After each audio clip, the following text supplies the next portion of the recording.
Nós falamos, queridos, nas últimas duas mensagens sobre a primeira, Marcos introduzindo o Evangelho. No versículo 1 ele fala, olha, esse é o princípio das boas novas sobre Jesus Cristo. E esse Jesus, boas novas, a grande notícia esperada, e esse Jesus, ele é o Filho de Deus. Ele já demonstra aqui, ele já mostra esse título, Cristo, que é o Messias, o esperado Filho de Deus. Ou seja, aquela promessa, aquela expectativa que havia sido criada, ela está sendo concretizada na pessoa de Jesus. Mas muito diferente de como as pessoas estavam imaginando ou esperariam que ele viesse. E aí Marcos vai dizer, que esse Jesus aparece, vem alguém antes, João Batista, anunciando uma mensagem de arrependimento e dizendo, olha, depois de mim virá alguém muito mais poderoso do que eu não sou sequer digno de desamarrar-lhe as suas sandálias. E João Batista estava pregando uma mensagem de arrependimento, olha, arrependam-se da vida que vocês estavam passando, porque vem alguém muito mais poderoso que é Jesus Cristo. E Jesus aparece. Semana passada nós vimos que João Batista batiza Jesus. E esse batismo de Jesus é no mesmo ambiente, mesmo contexto, onde muitas pessoas estavam indo até João Batista, se arrependendo e sendo batizadas. Ou seja, Jesus entra na comunidade, no movimento comum que acontecia de arrependimento, sem muitos anúncios, sem muita glória, sem muito festejo, e junto com outras pessoas comuns que estavam sendo batizadas, ele também é batizado. E acontece algo maravilhoso naquele batismo.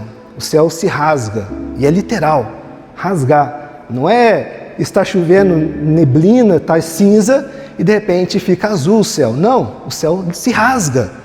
Algo não humano acontece naquele momento, e Deus aparece ali, como sua voz, ele anuncia, este é o meu filho amado. E o Espírito Santo também aparece como forma de pomba, e ali a gente tem, como alguns teólogos vão dizer, a pericorese, a dança da Trindade.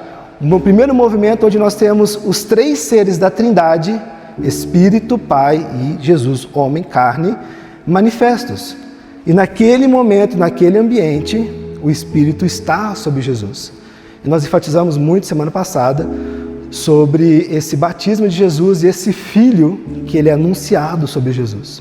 E entendemos que aqueles que são batizados em Jesus, como Paulo vai falar lá em Romanos 6, aqueles que são batizados em Cristo Jesus, podem ter essa certeza de que também são filhos amados, porque estão batizados em Cristo. Ou seja, nós recebemos por tabela esse anúncio de filiação que o Pai faz sobre o Filho. E aí nós podemos experimentar essa graça de Deus, dessa paternidade de Deus por causa de Jesus.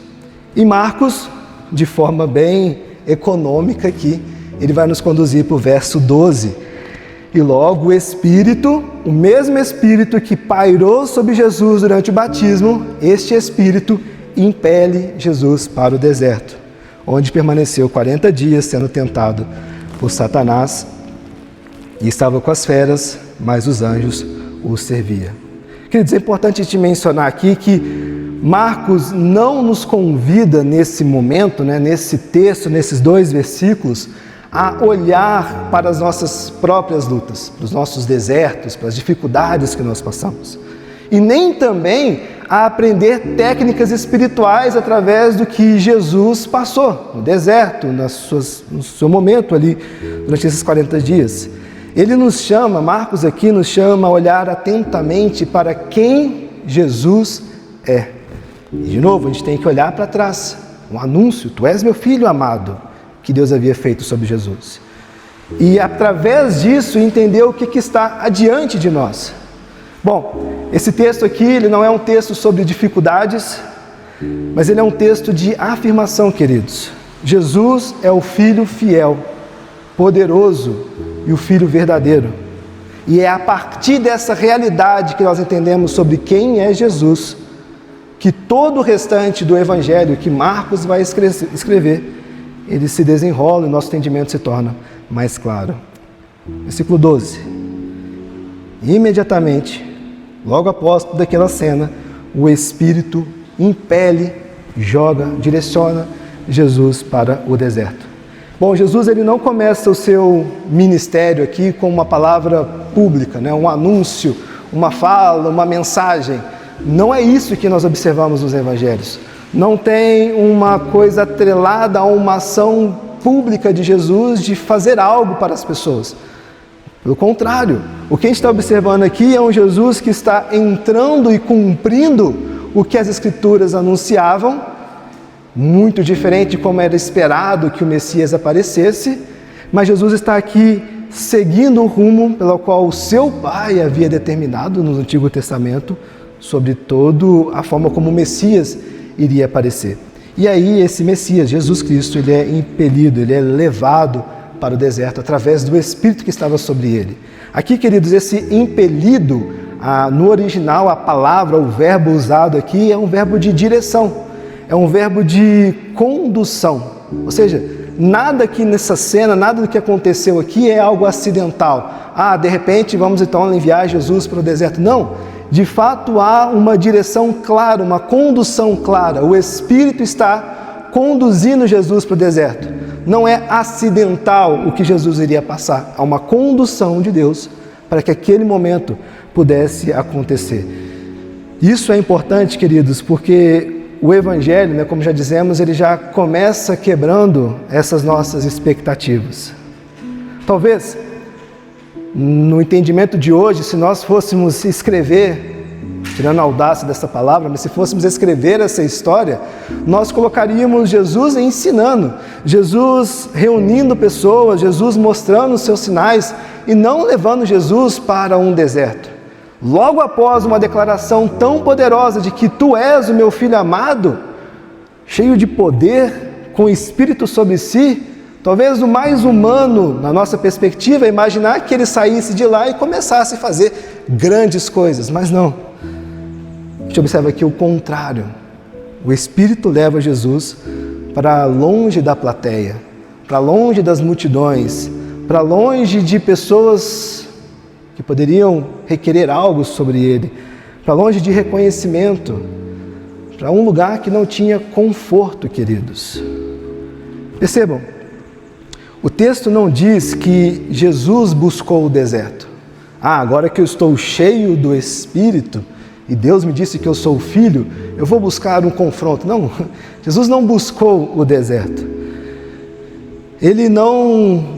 Marcos aqui e os outros evangelhos também, Lucas e Mateus, não nos apresenta aqui a saída para o deserto como uma decisão devocional de Jesus. Agora que estou cheio do Espírito, eu preciso ir para o deserto para ter um momento de jejum e oração, um ato devocional. Ou então, preciso ir para lá para me preparar para essa missão que está por vir. Ele simplesmente é levado, conduzido, impelido para lá por causa do Espírito. Isso nos ajuda a entender, queridos, que o início da missão de Jesus, ele não acontece por uma iniciativa pessoal, mas acontece dentro de um propósito muito maior, ainda que silencioso esse propósito. É inevitável também aqui o pano de fundo bíblico que esse texto nos mostra. Se nós olharmos para trás ao longo das Escrituras, o deserto, meus irmãos, ele foi um lugar onde o Filho de Deus foi provado. Lá em Oséias, profeta Oséias, capítulo 11, versículo 1, ele vai dizer a respeito de Israel: quando Israel era menino, eu o amei, e do Egito chamei o meu filho. Esse filho amado, Israel, foi conduzido pelo deserto. Lá em Deuteronômio, capítulo 8, versículo 2, vai dizer: recordar-te-ás de todo o caminho pelo qual o Senhor, teu Deus, te guiou no deserto, estes 40 anos, para te humilhar, para te provar, para saber o que estava no teu coração. O deserto, queridos, foi um lugar de prova, de confronto, de exposição. Foi ali que a fidelidade deveria aparecer. Mas nós vemos e sabemos pela história que ao invés da fidelidade aparecer, ficou evidente a fragilidade humana de Israel. O deserto foi o lugar onde Israel, o filho amado, que o próprio profeta nos mostra, obviamente tipificando, é um eco de Jesus Cristo, esse Israel foi o lugar onde Israel, o filho amado, foi provado e falhou na sua prova.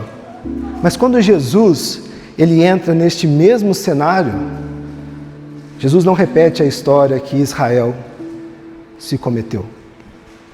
Há um eco aqui, queridos.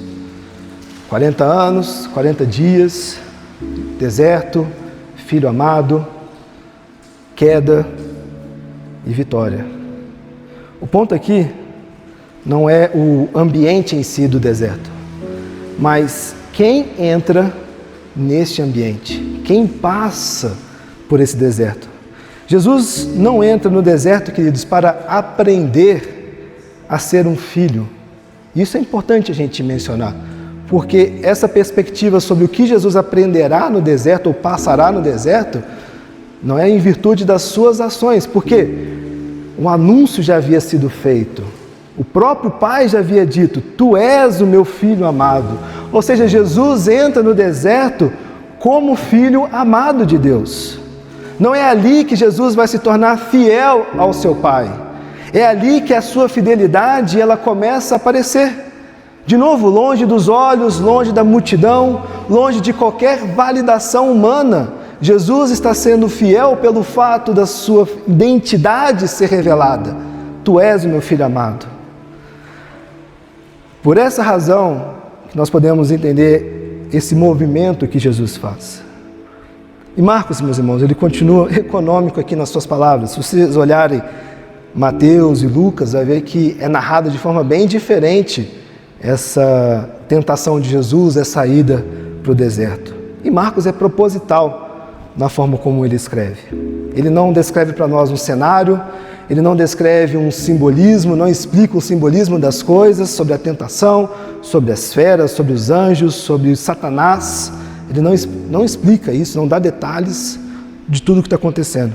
Marcos apenas nos afirma que o filho entra no lugar do confronto. O filho vai para o deserto. E vejam, é importante ressaltar isso de novo. Antes de qualquer palavra que Jesus poderia dizer, antes de chamar qualquer discípulo para poder segui-lo, antes de realizar qualquer milagre, Jesus vai para o deserto, passa por tudo que ele está passando. Ele não evita esse cenário de prova que é o deserto. Jesus também não começa a sua missão, queridos, em um terreno confortável. Jesus entra num ambiente, num cenário onde a oposição a ele é muito real. Bom, o Evangelho começa deixando claro que o Filho, que Jesus, o Filho amado, ele não foge desse conflito. E é a partir dessa história, a partir dessa entrada, que tudo que vai desenrolar também, que vem depois, vai nos fazer sentido, irmãos. Versículo 13. Onde permaneceu 40 dias, sendo tentado por Satanás. Jesus foi tentado por Satanás. Sim, ele é real, ele existe. Satanás estava ali, tentando Jesus para que ele abandonasse a sua missão, duvidando, colocando uma forma de duvidar sobre essa identidade, sobre essa fidelidade em Jesus. Ele é real, ele estava ali, ele foi tentado. E aqui não é um exercício espiritual, não é apenas um conflito interior que Jesus estava passando, era algo real que estava ali, uma oposição real, queridos, um confronto real. O reino de Deus, ele está entrando na história, e é importante também ter esses links, porque a gente vai falar semana que vem, no versículo 15, Jesus vai anunciar sobre esse reino, ou seja, o reino tão esperado está entrando na história da humanidade sob pressão, sobre confronto, sobre conflito.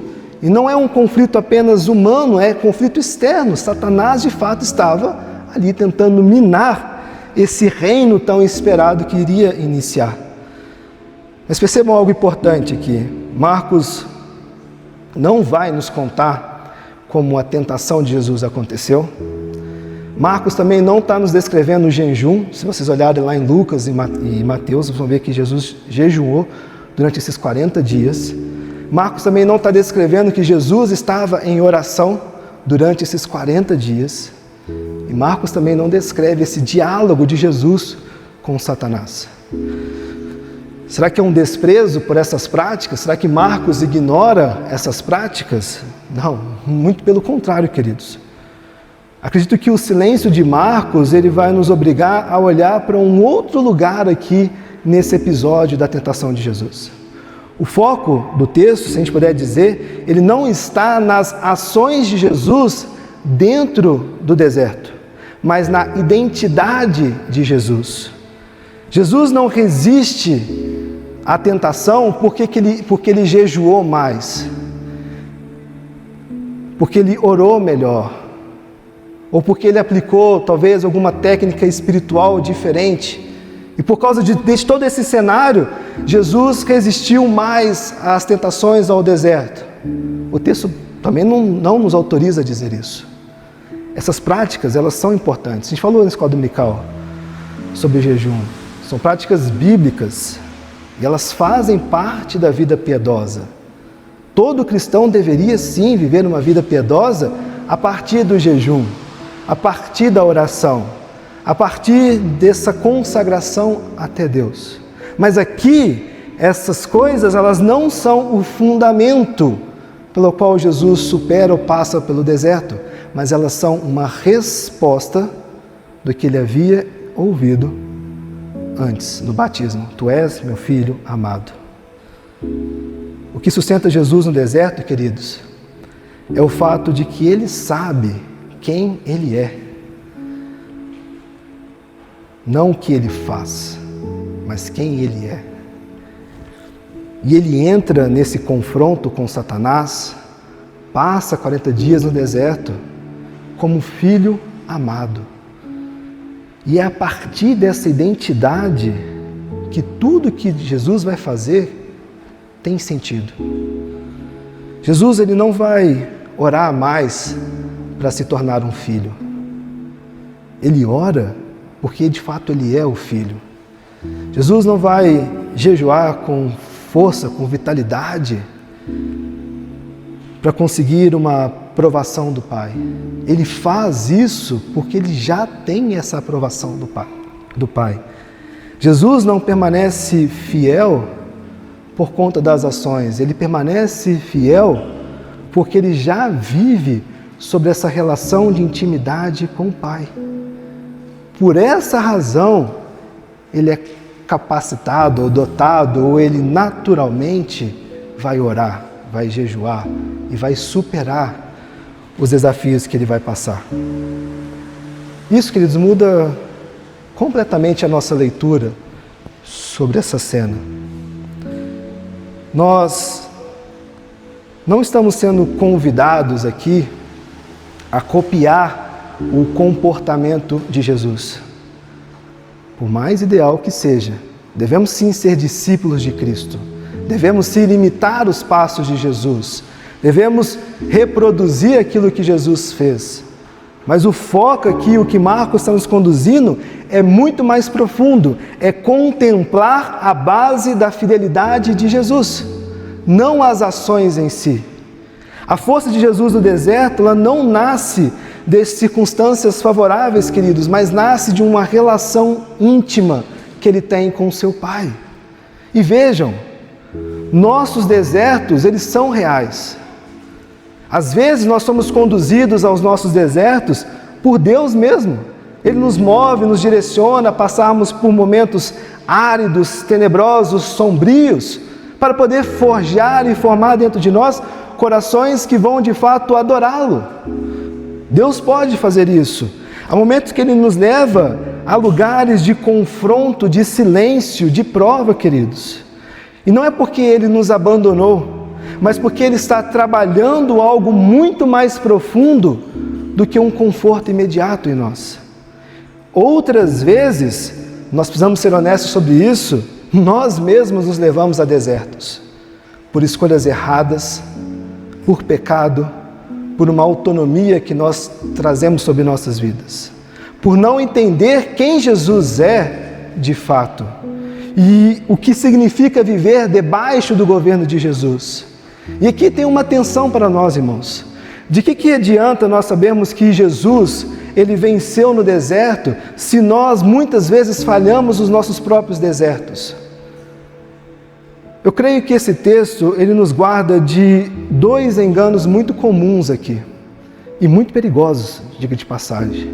O primeiro engano é o desespero. É quando a gente olha para os nossos desertos e começa a acreditar que aquele deserto, que aquela prova, que aquilo que nós estamos passando, aquilo nos define.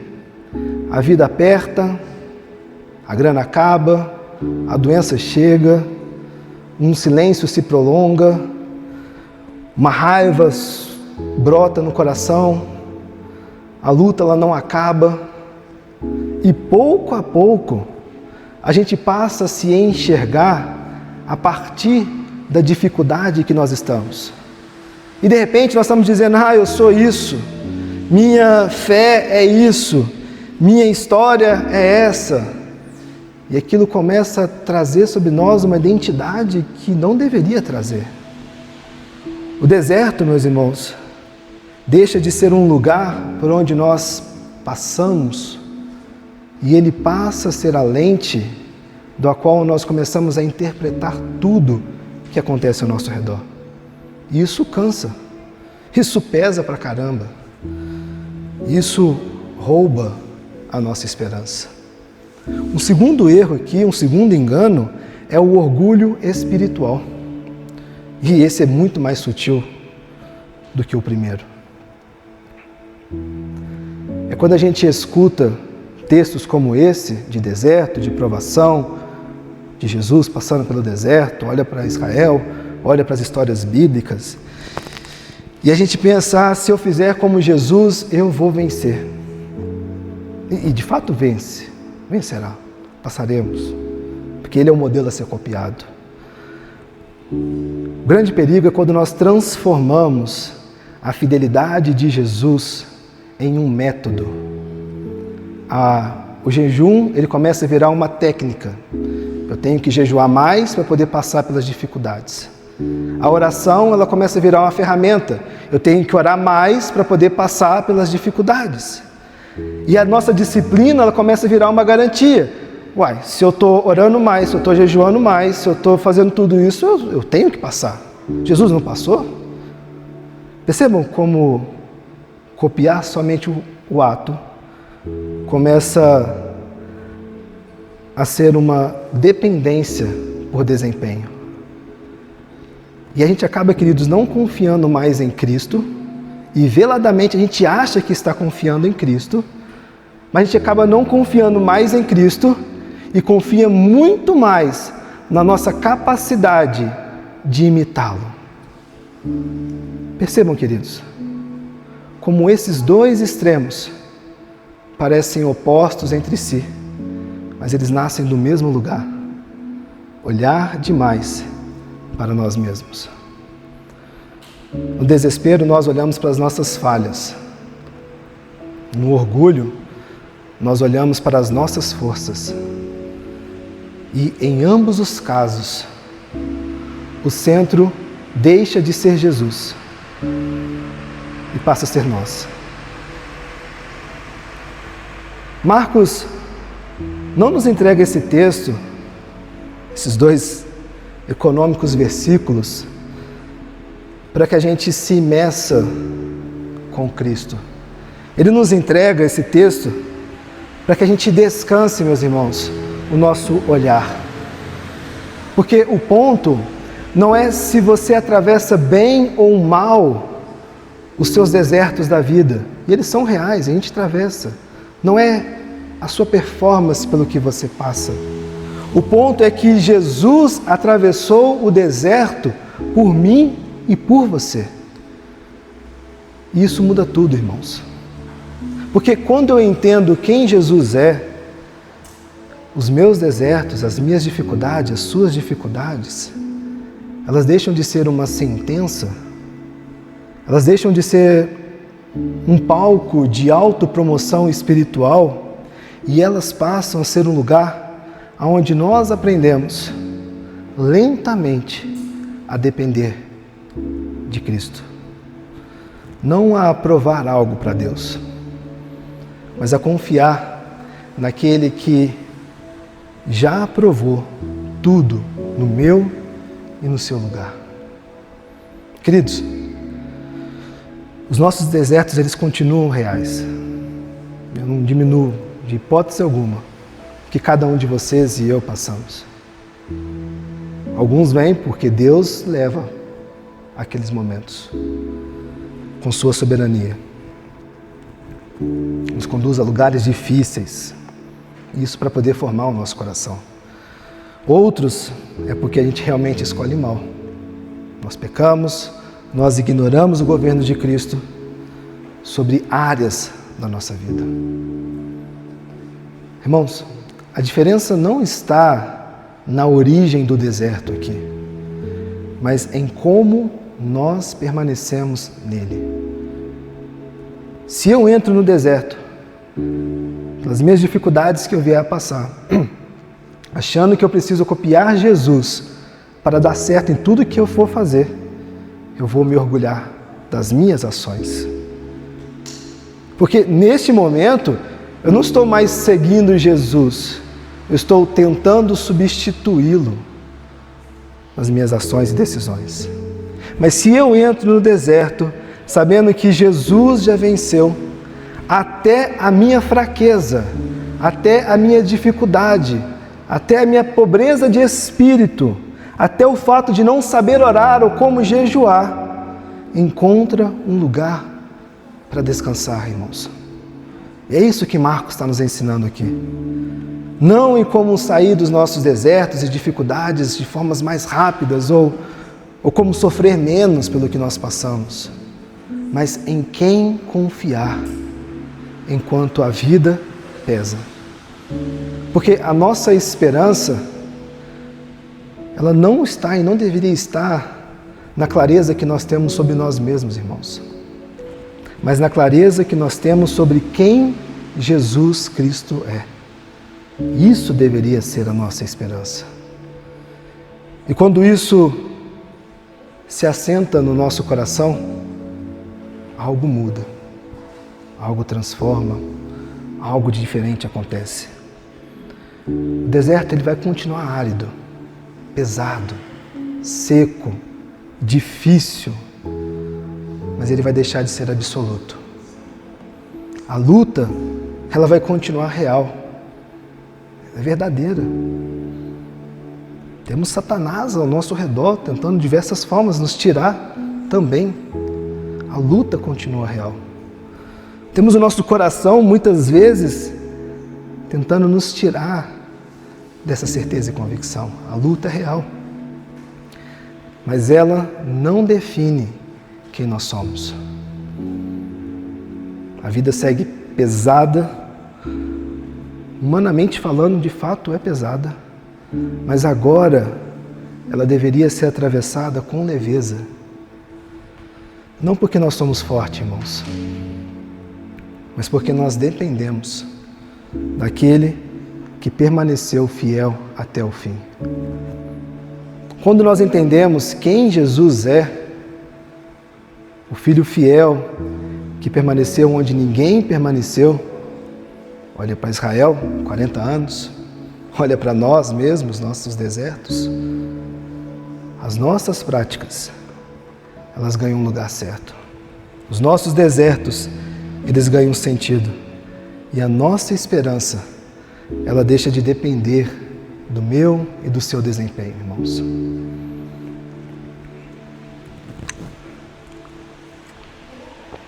Fechando aqui na segunda parte do versículo 13, onde permaneceu 40 dias sentado, sendo tentado por Satanás, ele estava com as feras, mas os anjos o serviam.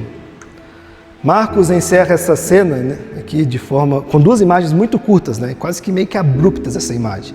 Estava no deserto, foi tentado e as feras estavam lá e os anjos estavam servindo Jesus. E de novo, não tem uma explicação, não tem um comentário.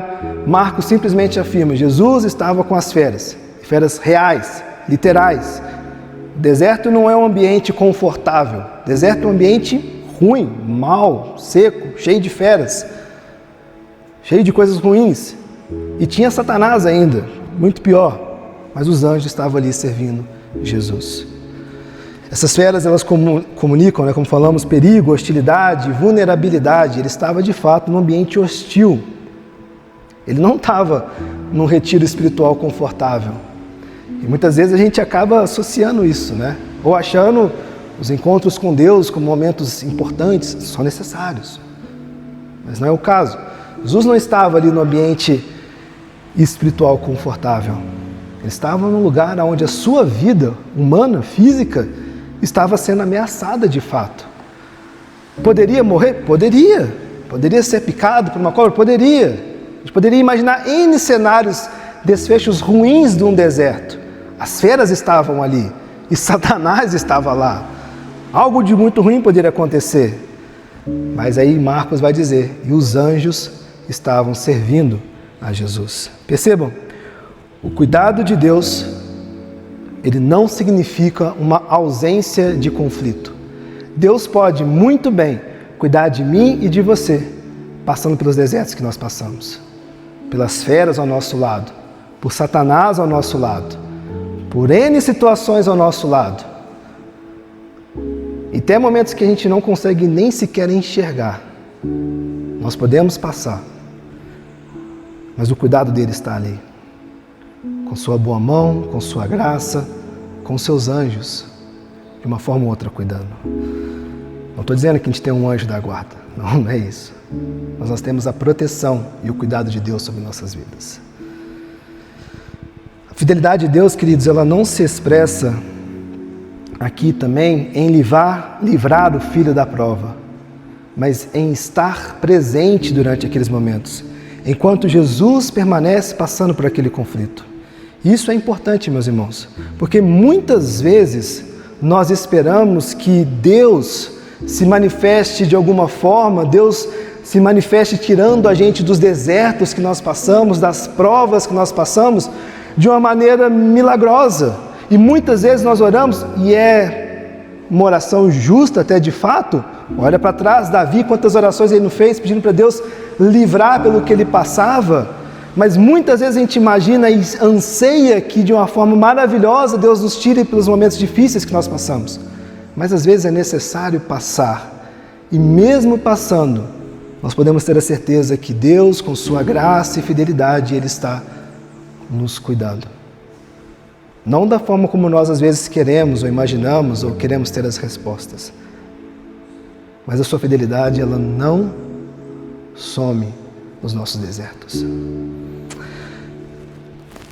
Queridos, Marcos não termina essa cena aqui com uma lição prática para nós. Ele termina aqui com uma confissão. O Filho amado não está abandonado, mesmo quando tudo ao seu redor parece hostil. E eu queria te encorajar a pensar sobre isso, na perspectiva do descanso. Não porque a vida vai ficar fácil, agora que eu entendi sobre isso, não. Não porque também os desertos vão desaparecer das nossas vidas, não por isso. Mas porque o mesmo Deus que sustentou o seu Filho no deserto, Ele não está ausente da minha e da sua história. O conflito, meus irmãos, ele é real, o deserto pesa, mas a presença de Deus, ela é mais real ainda. E é por isso, somente por isso, que nós podemos confiar em Jesus. Não apenas porque Ele venceu os 40 dias no deserto e Ele cumpriu sua missão, o seu propósito de vida, não. Mas porque Ele foi fiel até o fim, sustentado pelo Pai, no meio de um mundo ainda quebrado que nós vivemos. O que nós vimos nesses versículos foi um filho que entrou no conflito e permaneceu fiel naquele conflito. Foi sustentado pelo Pai, longe dos olhos humanos, longe de plateia, longe de aplausos, longe de qualquer confirmação humana. E isso deveria nos trazer descanso, irmãos, porque a nossa esperança não está em atravessar a vida sem desertos, mas em saber que Jesus Cristo já atravessou o deserto por nós, por mim e por você. Não para nos ensinar apenas como viver, mas para garantir, queridos, que mesmo quando nós falharmos, e vamos falhar, mesmo quando nós não entendermos os motivos, e não vamos de fato entender muitas vezes, mesmo quando nós nos perdermos durante a nossa vida, a fidelidade dele permanece firme. Talvez você hoje esteja passando por um deserto, por um tempo seco, árido, difícil. Talvez você acabou de passar recentemente, ou você ainda vai passar por algum. Enfim, todos nós passamos, ou iremos passar, ou estamos agora. Alguns desertos vieram porque Deus nos conduziu, e outros vêm por escolhas erradas que nós fazemos. Mas esse texto não nos deixa presos nessa distinção, queridos. Ele nos chama a olhar para Jesus Cristo. Porque só quando o nosso olhar está firme em quem Jesus Cristo é, nossos desertos eles deixam de ser uma sentença sobre nossas vidas. E eles deixam de ser o centro das nossas vidas. Por mais difícil que eles possam ser, eles vão continuar reais, vão continuar difíceis, mas eles não têm a última palavra sobre nós. Jesus é o Filho fiel. E porque Ele permaneceu, nós podemos descansar. Eu oro para que o Senhor nos conduza, irmãos, a olhar menos para nós nos momentos em que nós passamos e mais para Ele. E que mesmo no deserto, a nossa esperança ela não esteja em nós, mas em Jesus, o Filho amado que permaneceu. Vamos orar? Obrigado, Jesus, porque o Senhor é fiel,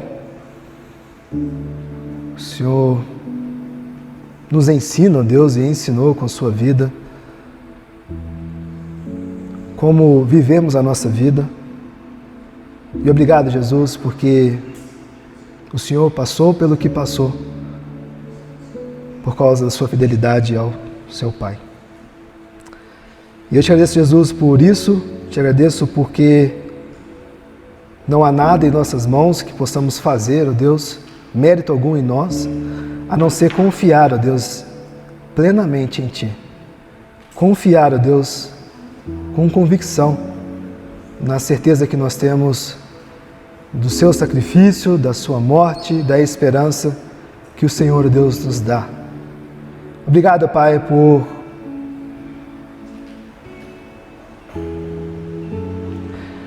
nos ensinar, ó Deus, e nos mostrar que podemos confiar e depender de Ti em todas as áreas das nossas vidas.